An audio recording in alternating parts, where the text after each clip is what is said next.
Assalamualaikum ya akhi ya ukhti. Saya coba simpulkan sebentar dengan cepat bahwa setelah selesai sholat yang ditutup dengan salam itu Assalamualaikum warahmatullahi, Assalamualaikum warahmatullahi.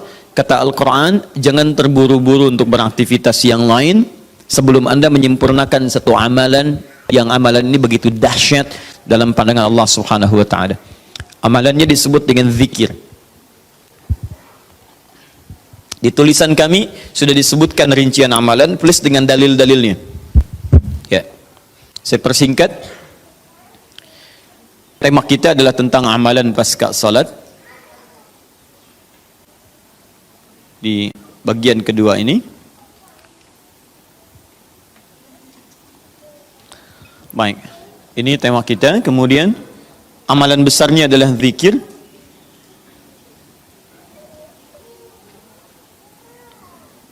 Dalilnya di Quran surah keempat An-Nisa ayat 103. Ini tema besar kita. فَإِذَا قَضَيْتُمُ الصَّلَاةَ فَاذْكُرُوا اللَّهَ. Fokus.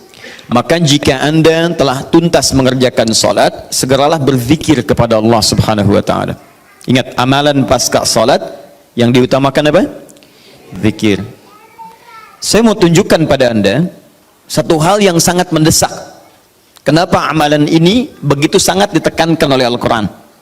Bahkan saking ditekatkannya, kata Allah, perhatikan kalimatnya, qiyaman, baik itu sambil berdiri, wa qu'udan, ataupun Anda punya kesempatan lebih lenggang duduk, wa 'ala junubikum, atau bahkan dalam keadaan Anda sedang payah pun untuk duduk atau bahkan berdiri, boleh sambil berbaring.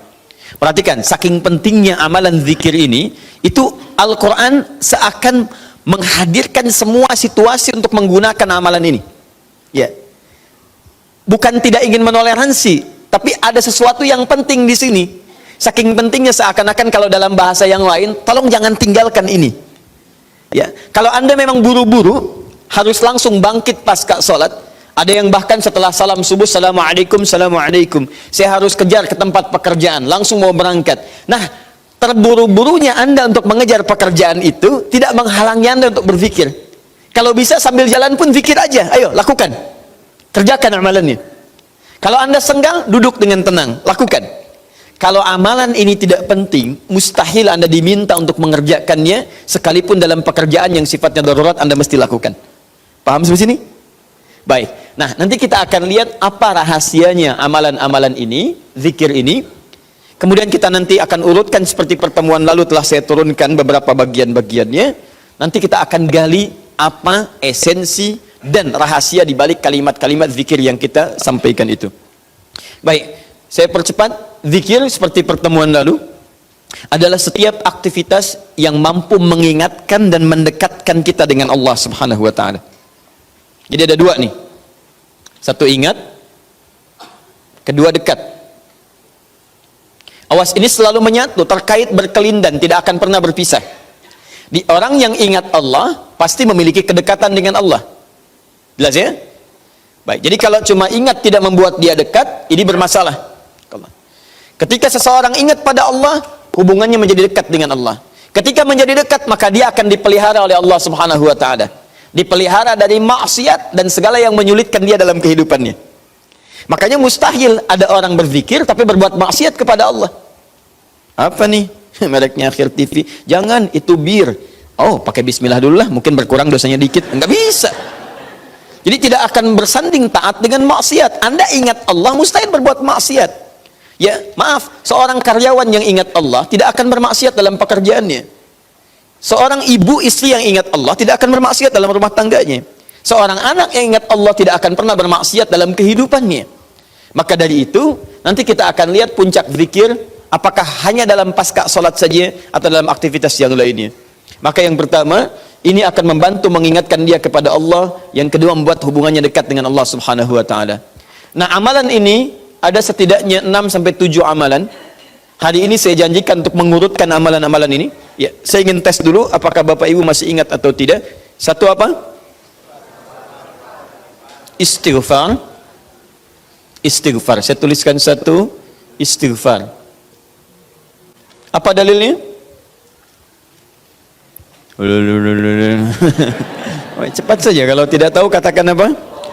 Allahu a'lam. Baik, masih ingat? Saya sebutkan kemarin hadis Nabi di riwayat Muslim hadis 591. Masih ingat? Baik, ini ada istighfar. Baik, yang kedua apa? Allahu a'lam. Enggak ada Bu, Allahu a'lam. Baik. Assalamualaikum warahmatullahi wabarakatuh. Assalamualaikum warahmatullahi wabarakatuh. Astagfirullah, astagfirullah, astagfirullah. Allahu a'lam, Allahu a'lam. Enggak ada. Baik. Baik, kita lihat ini istighfar atau masuk kepada kalimat thayyibah. Dalilnya Quran surah keempat ayat 103, kan? Kemudian yang kedua, bisa juga bacaan Al-Quran. Bacaan Al-Quran. Baik, Quran surah ke-15, dalilnya ayat ke-9.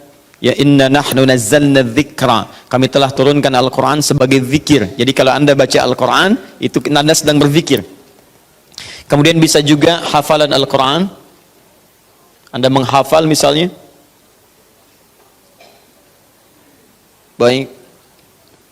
Misal Anda tidak membaca, tapi selesai sholat Anda membacakan ayat-ayat Quran sebagai hafalan. Ada ayat kursi misalnya, ada 3 surah yang terakhir, ada kemudian ayat pertama sampai 5 misalnya, Al-Baqarah, ya ada ayat-ayat yang lainnya, hafalan misalnya. Begitu Anda bacakan, Anda sedang berzikir.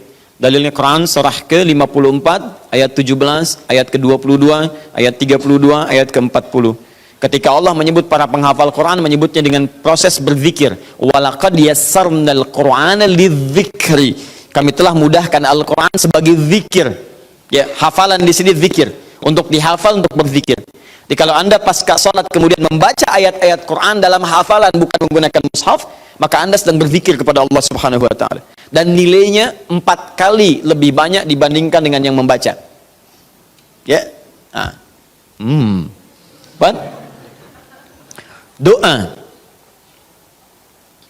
Doa itu juga sebagai zikir. Ya, Quran surah ke-7 misal dalilnya ayat 205. Wadhkur rabbaka fi nafsika tadarruan wa khifatan wa dunal jahdi minal qaul. Ketika Allah meminta kita berdoa, kalimat doanya dalam bahasa perintah menggunakan kata zikir. Wadhkur rabbaka. Ayo minta, berdoa, sebut zikir kepada Rabbmu dalam dirimu. Dengan perasaan penuh harap, penuh ketawaduan, minta kepada Allah. Di ketika Anda diminta untuk memohon berdoa kepada Allah, kalimat doa itu menggunakan zikir. Jadi ketika Anda sedang berdoa, Anda sedang berzikir. Bukankah saat berdoa Anda ingat kepada Allah? Bukankah saat berdoa keadaan Anda menjadi lebih dekat dengan Allah? Nanti kita akan lihat doa apa yang biasa dibaca Nabi pasca sholat dan seperti apa cara memohonnya. Ada rahasianya. Anda tidak menggunakan ini, sangat disayangkan. Anda kehilangan momentum, dipercepat untuk memudahkan seluruh proses kehidupan Anda. 5, masih ingat? Salat. Nanti ada lagi amalan. Pasca salat, ada salat.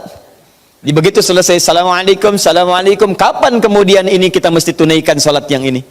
Dan ada rahasianya juga. Bahkan salat yang ini boleh jadi akan memberikan syafaat dengan izin Allah kepada hamba-hamba yang dirasakan kurang amalnya.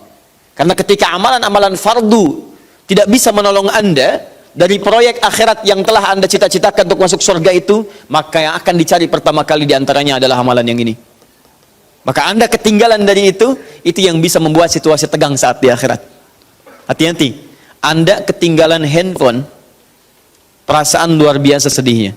Balik lagi ke An-Nur, dicari-cari lewat CCTV. Tapi Anda ketinggalan yang sunnah, kenapa tidak Anda buru kemudian? Tadi nggak sholat sunnah, besok lagi, Masya Allah. Belum tentu besok dia hidup. Dalilnya Quran surah ke-20 ayat ke-14. Ya, innani anallahu la ilaha illa ana fa'budni wa aqimis salata lidzikri. Saya Allah, tidak ada Tuhan yang layak disembah kecuali saya. Sembah saya. Bagaimana cara nyembahnya? Tunaikan salat sebagai zikir kepada saya. 6. Memperbanyak menyebut Allah, menyebut nama Allah, atau juga dengan al-asma'ul husna. Al-asma'ul husna. Dalilnya Quran surah kedua Al-Baqarah ayat 152. Fadhkuruni adzkurkum. Ayo cepat sebut nama saya, maka aku pun akan mengingatmu. Aku menyebutmu. Di orang yang selalu ingat Allah, nanti Allah akan ingat pada dia. Nanti saya kasih tahu rahasia yang paling besar. Bahkan ada orang yang saat membutuhkan ya, dalam persoalan kehidupan kepada Allah sebelum dia minta, karena Allah telah mengingatnya, Allah ringankan aktivitas kehidupan dunianya. Dia bukan nggak punya masalah, jadi kayaknya nggak kelihatan punya masalah, cuman setiap akan mengalami masalah diringankan oleh Allah sehingga seakan-akan nggak punya masalah. Nanti ini yang akan sangat menentukan bagian yang keenam ini, apakah hidup kita akan semakin mudah atau mendapati kesulitan yang berliku. Sebut nama Allah. Ya, bagaimana cara menyebutnya? Bisa disebut nama Allah langsung, bisa disebut dengan Asmaul Husna. Di mana dalilnya? Quran surah ke-17 nanti dari ayat 110 sampai 111-nya. Di ayat 111 tegas dikatakan, "Qulidullaha." Ayo sebut Allah, panggil, katakan Allah. Awidur Rahman atau Ar-Rahman, ayyamma tad'u falahul asmaul husna. Maka kapanpun Anda bisa memanggilnya, memintanya, Anda boleh memanggil dengan nama yang terbaik sesuai dengan kebutuhan Anda. Nanti saya kisahkan, ada orang baru selesai sholat, kemudian menyebut nama ini, dan satu di antara nama yang paling luar biasa, ketika dia selesai kata Nabi, dari mana kamu tahu menyebut dengan nama itu? Tahukah engkau, jika engkau melakukannya, maka engkau telah memanggil Allah, yang dengan panggilan itu, jika meminta akan segera diberikan, jika berdoa akan segera dikabulkan. Rahasianya luar biasa. Nanti kalau sudah tiba waktunya. Hadisnya sahih. Ya. Saking sahihnya, ini ditempatkan oleh Sayyid Qutb di dalam satu kitab yang Al-Aqaid Al-Islamiyah, padahal kitabnya tentang akidah. Ketika membahas tentang asma wa sifat, nama-nama Allah Subhanahu wa taala. Hadis ini dimasukkan, padahal hadis ini amalan tentang amalan pasca salat. Ketujuh, bagian terakhir. Ini adalah indikator yang paling penting, yang terakhir ini sampai saya pisahkan tersendiri dalam aktivitas harian. Zikir paripurna. Ini yang zikir paripurna. Makanya saya kasih garis. Ini amalan pasca salat disebut dengan zikir, bukan amalan biasa, tapi semua amalan ini akan dibawa kepada seluruh aktivitas hariannya.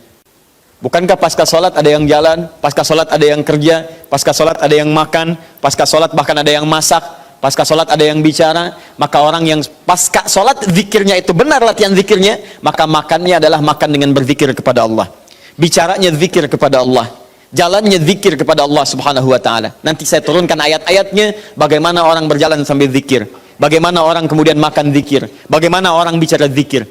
Jangan-jangan selama ini kita hidup 24 jam tapi aktivitas kita tidak dalam rangka zikir kepada Allah Subhanahu wa taala.